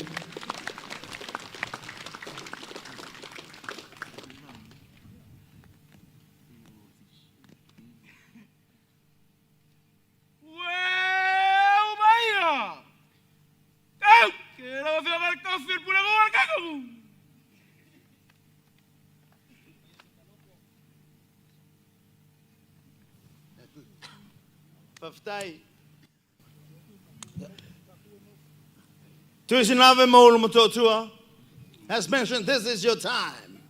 O lea wa vailu pe maua o lea vailu pe sa ale so vi ia ma whawhetai lea lofa ma leanga leo le tua. Manuia lo tūlai mai. Mga kua leo so ikisa moe.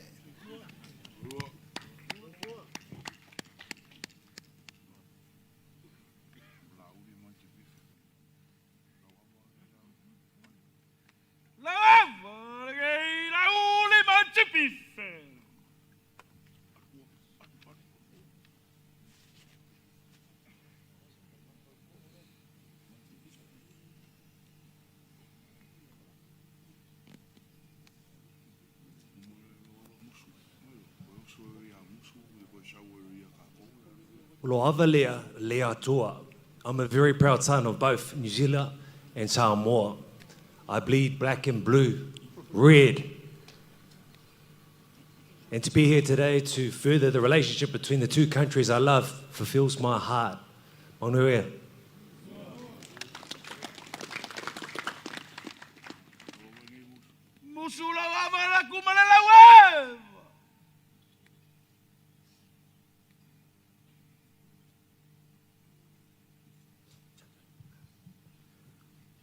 Upo masani e whai le tuavao I le lau o le tima le lau o le nonu. E uina I se ese lau o la au e tasi le wha moe moe a fuai on sa ili. Au le nganga fo ile na le nei aso. Lau fionga le taitai o le malo Samoa, lau sunga Laaulialemalietoa.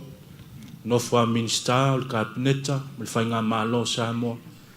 E ui a ua mātou motu ma le taula. Tautua ma lele. Ia, e tasi lava le wha moi moi. Mātou alo I whaiva le whepo, ma tāpua I o tau whaiva, nofo tatalo. Ia uli masao, sao mauli. Fuafuanga ma tau lumanga ma lava singa le tātou whainga malo. Whaafulu mai le tua le tō whai lau fionga. Ia, e mai se fo I le tāpua inga I tapa au le afioanga. O le upa ulu sunga I alu filofia wale a li taiao ma lusi whaaloalo. Manuia le tātou wha moi moi.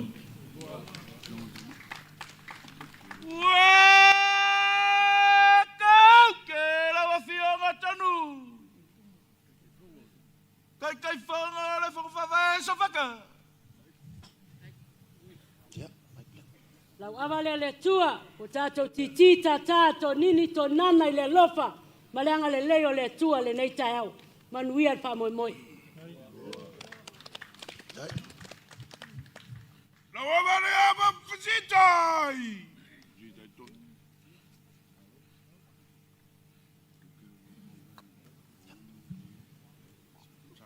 Lau Avaleletua, Honorable Prime Minister, this is a history for our village. This will be remembered in years to come with our next generations. Whaaftai, lau whionga I le pāle mia o le malo, whaaftai le amla ia o sio mātunu.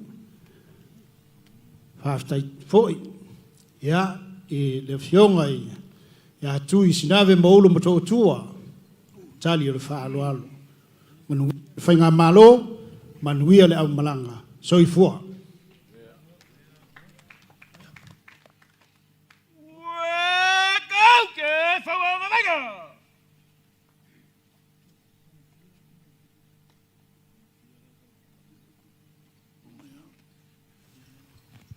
Ia, lau Avaleletua, Ia whamanuia I le mātou nofo nei tai au, taua whionga, Tuisinavemauluomotootua. Blessings.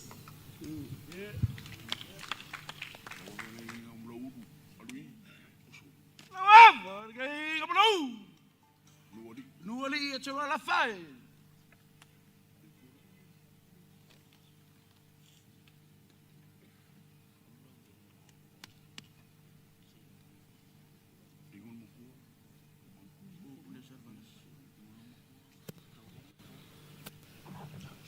O lo Avaleletua, o le wha moe moe sa fuafua mamau o le nei o tini taunu.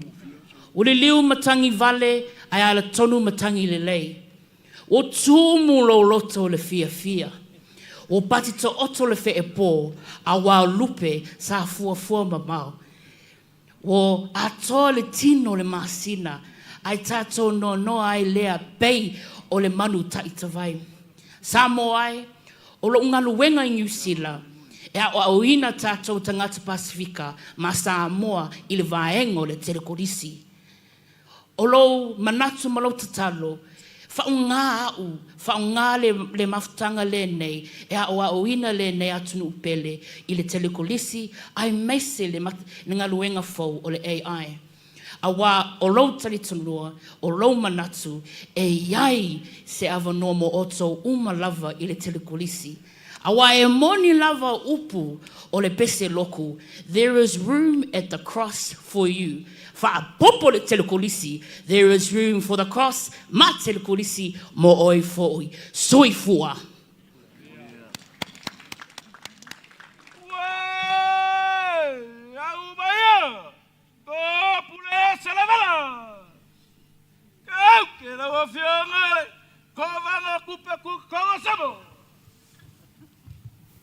Lau Avaleletua, ngā lei whamoemoenga le nei aso whamanuia I le nofo Tuisinavemauluomotootua manuia lo tūlai mai. Soifua.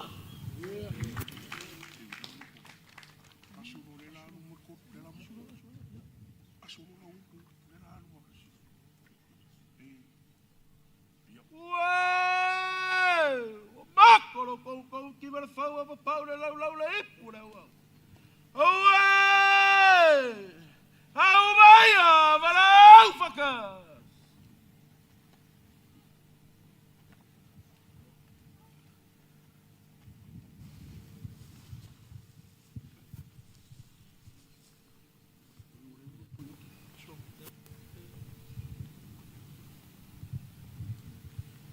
Lo avalele tua.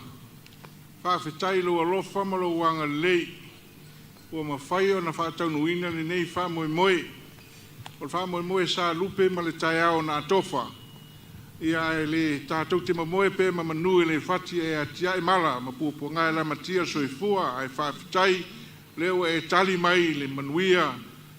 I le eise mea o ngā se. Ua whaataunuina le wha moe moe le fionga li Palimia me New Zealand. Ia leo se mitanga tele le nai le nenu o apia.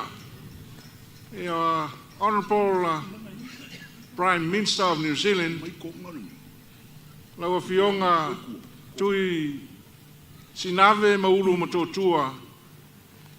It's an honor and privilege to have welcome you home to your village of Apia.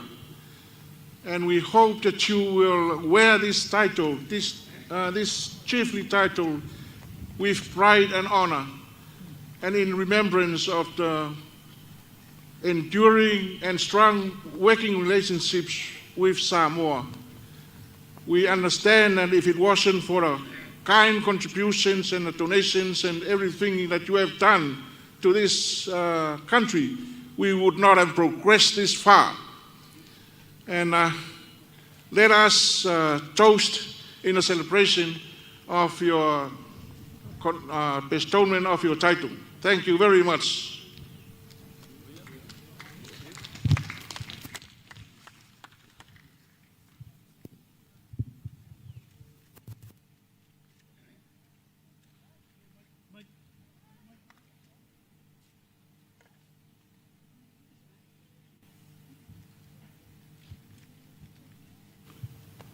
Whamanuia nei whaapotopotonga, walonga tino matangi le nei aso sa lupe.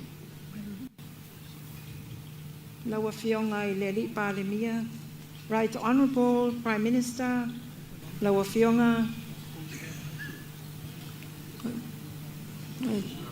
Tuisinavemauluomotootua, congratulations and all the best for your soifua mai manuia. Ministry of Justice and Courts Administration. Honorary Matai Title Certificate. This is to certify that the Right Honourable Christopher Luxon has been bestowed with the title Tuisinavemauluomotootua of the village of Apia in the district of Waimaunga on the 16th day of March 2026. On an honorary basis, dated at Mulinu'u, 16th of March, 2026. Signed by Papali John Taimalalangi, affiliate the registrar.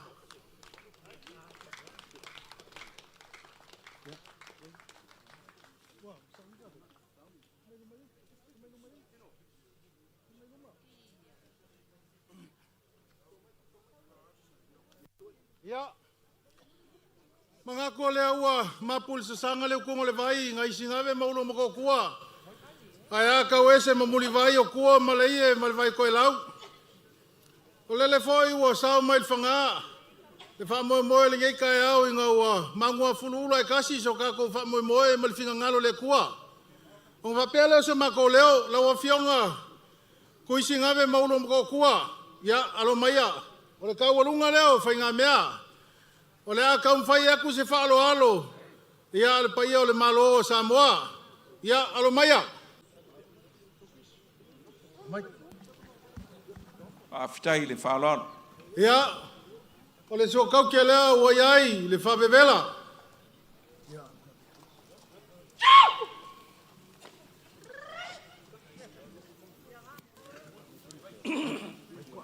Whawhetai.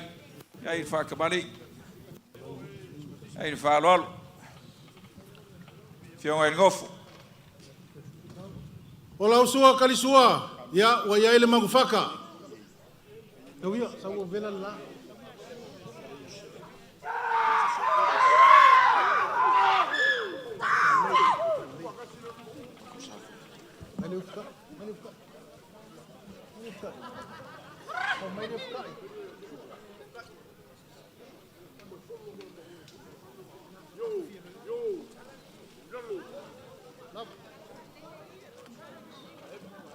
Afjai de Falol.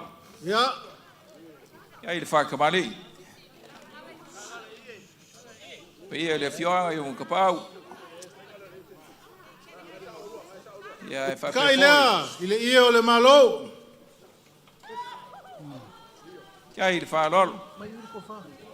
Hier de Fjord die Palmia. Tuisinavemauluomotootua. Prime Minister Luxon. Aftai. Ja. Lau fionga, Tuisinavemauluomotootua. Ole kofa lea ila o fionga.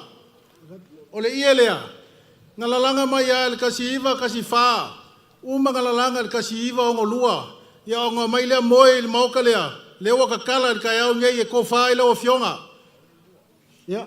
Aftai. Ai de pelenga o de whainga wo. Ala malo Samoa mo malo New Zealand. Sao. Kai le falol. Ja, onga whakai ele sa mako leo la foi. Leanga wa vevela le la. Ya manguia kele lava, la o fionga li palemia, la o fionga Tuisinavemauluomotootua. Manguia le afia, soifua mai manguia. Afkai. Afkai fkalai kule kufunga. Ya skai mi nga fea kule o sama kukala musu. Ya mengaku o lo lau lea.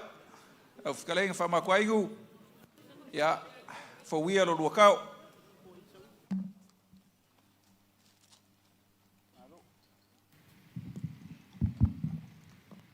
O le hale koe si ia se makalalanga. Wa usikai lava i le kako pol kalame ma le whamoe mo le so. O uma o ngā whaka oko. O le iku aso malonga kaimi, malonga umi. Alo singa, foi whane o salma alasi, whale kolum, o le vainga lepa. O le ale pale inga, lau whakupu. Ai o le a keu le mao le whaku ma le mama, a o manga wangamba ia so uma, o ke manga kualo walofa. Pe iau au upu le kaimi o sona, e le whaingo o fia o ngā whamaku o se kofi.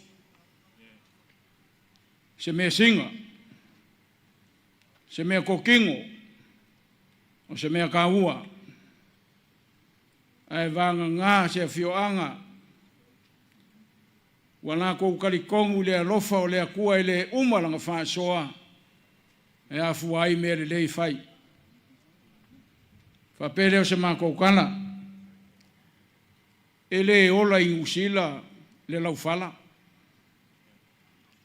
ya nga paunga o le ie saka oko le malai Wellingkonge me fio ai le fionga i le ripan mia ya wakakala e ke aku o le ia le o le ngofo, le fionga ia Tuisinavemauluomotootua.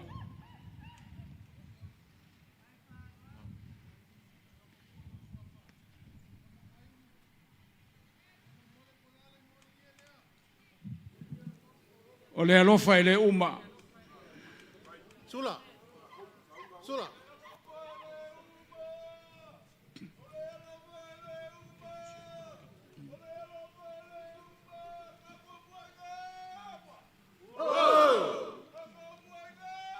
O lea ke aku mare ke ukusi lea, pa ia o lea fioanga. O le whaingu umela o lo iai e 5 afe. Ngā wa iai ma o ngā ia inga, ia mo le polo keki al kakongu. Ai alka ngako o lua ma kuilu kufunga e fia vaveoki, o ngā sesele o le whao ngā inga o le mea ngā ua vaku.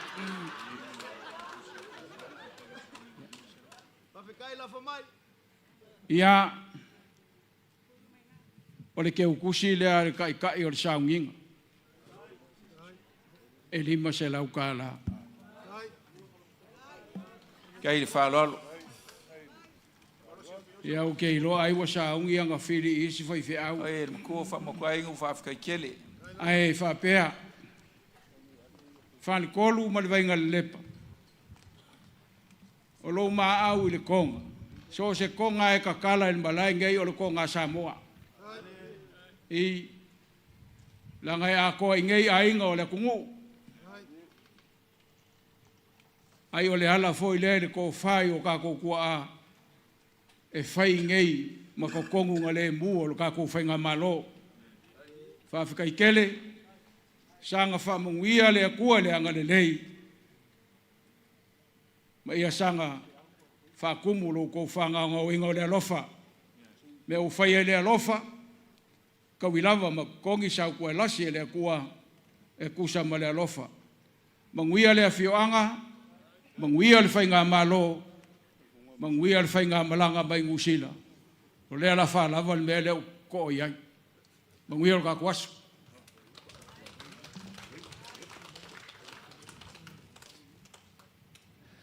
E le mako kao whinga o leua, whikau I fola. Leo whikalai ko le kufunga o le fuu kan whikau. Ia whikalai ngā whamako aingu. Pa ia sa o ngai aso lea o ka oko ma ko manga kulea ia fai masui le fionga kai kai o le malo ia le fionga ko le fionga de sui palmia pa pe foi le fionga mai o le fionga de fom kalai pa ia o ka pengeka ia e fa pe foi ia mi skara o lango ia mai sui mamalo le palmengi ko e mamoli ko le mako nganga fa kai sa ngoranga mafikalenga lea u ku kau le so ye le o manga ko ngfidi ele ko e o ye sa maku kala paulea il paya fa fengainga ni yaso ya ko moli ku le mako nganga fa fikai le o fikalai fa makwaingu mako folau fa kasi dong sa wanga se malofa ya au ye le fionga ke kai o malo lo sunga ke kai o sauninga fa popo aku le malofa fa makwaingu ya mal payo ngofo ole ke kusile lo sunga kai ursaninga lo sunga Dr. Reverend Latu fa after tele mo fa munianga ole fa lo lea ke kusi wa lo sunga fa fengen kaulangi wa alo singa ma foi fale salva la si fa after kele mo le upo le ku ni e kai lo sunga Reverend Joshua le tinganga fa after tele fa e o au le ngofo le masalo salo le fionga de pal mia marka ku malo I famungianga ya o le malo falea ya e fa pe foi lo sunga se os pesta fa fkai kele mo famungianga ya le fionga de ngofo ya Honorable Prime Minister of New Zealand lo sunga se os pesta ya alo mai o le fa alo le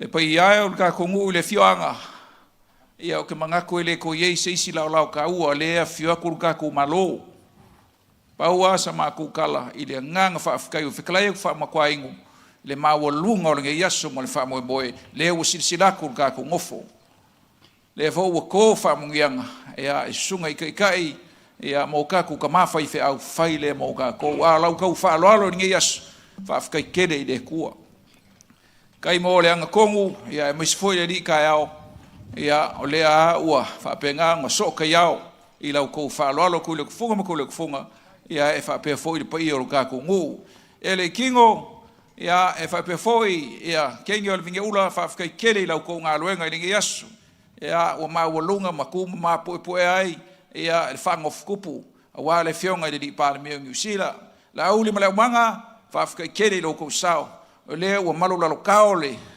ia le mauka ngai mo le kupua o ngola ko nga luenga o maku fa pelea ia ole fa lo le mo le malo far ke kai o le malo Samoa ia wala ko mo le li kaiao es furuafi e aku yo au ku le kufunga ayenye lofa ko kufa mai ka ko foi feau ka mafukanga lea ka ko ngui pia lea wa alu ka ya o male aso a o se vai malu ia wa ka ko ngu e se furuafi fo I mai leo sa ma ko kala o mai nga rua fa makafi ko le kufunga ma fa makoai nguringe aso ia ka ko afai kasi mai kasi o nga o ka pale mo le fa lo sunga I fa fengainga tatafa ia fai o mai ka ko saunginga I tatalo can I ask Reverend Fatafa again to close this ceremony in prayer. before the Honourable Prime Ministers depart for the next agenda item. Thank you, Fatafa. Ola tātou whai o le talo whamanuia. O mātou taunu mai le iunga o le nei whamoe moe le li ielo mātou tua. Le mātou te whafo i atuai le vi inga i loa lofa malo wanga le lei. Ia ua taunu ai le manuia le nei whamoe moe. O mātou talo le mātou tua. Pui pui ma leo leo le ta ape atu o lo mātou no nei tai tai o lo mātou malo mai se foi le pandemia o New Zealand ma la tu au malanga fa tau no ina le manuia fuafuanga o fe au le nei aso tu mau atu le viinga i la u fio al manuia ma le fide mu o la u fio le tu al tama le alofa silsilese o Yesu Karisto lo mātou wali whaona. I le man maafutanga le mawai malo nganga pa ia. Tu mau maia le aso nei maso malawa se iau o i le whaavavau lava. Amen. O se whamanuia tele a wal kako ngofo ria Yesu ibib. Ia maise o kako malo uia ria Yesu ibib. O mako mangaku lea.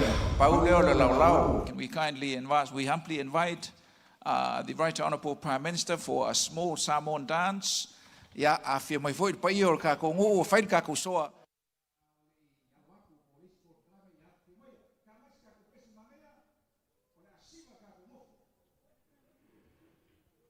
Ia ole na ua mai moa whaafonga mai le tātou atunuu whaasalalunga tūsao ale ala tali TV iwa ma le siufonga o Samoa le 2AP awa le sauninga e pe ona mai moa ma moli mawina i le aso luma maota o le malo le ele foi matangi ala lua ia i le whaafotu tupu ma le whaafotu o le waalii a le afionga ia Tuisinavemauluomotootua Right Honourable Christopher Luxon o le afionga i le taitai o le malo New Zealand le afionga i le alii pa le mia o le ava o le whaafotutupu ia na saunia lea e le afioanga o apia ia i le paia lava lea awalo sina ma le whaifale o sa le valasi ia ai maise la uamatua ia apea fo i le mamanu le wha le tolu ma le vainga le lepa ma upu ia te oe Tuisinavemau ia whaapea ai ma le whaapaiaina o le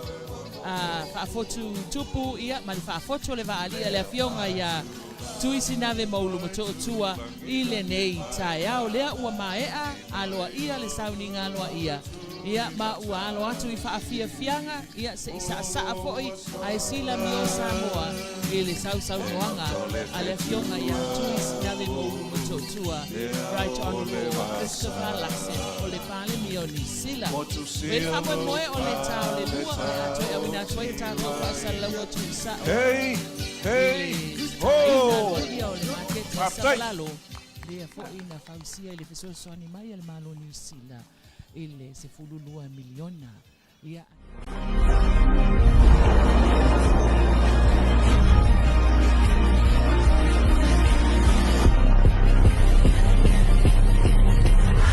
Natural Samoa water, the taste of nature.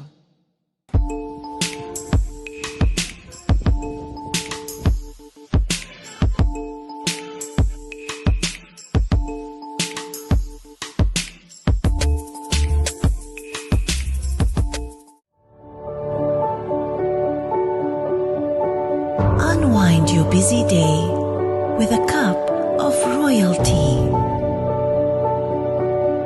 Royalty, complete satisfaction with every sip.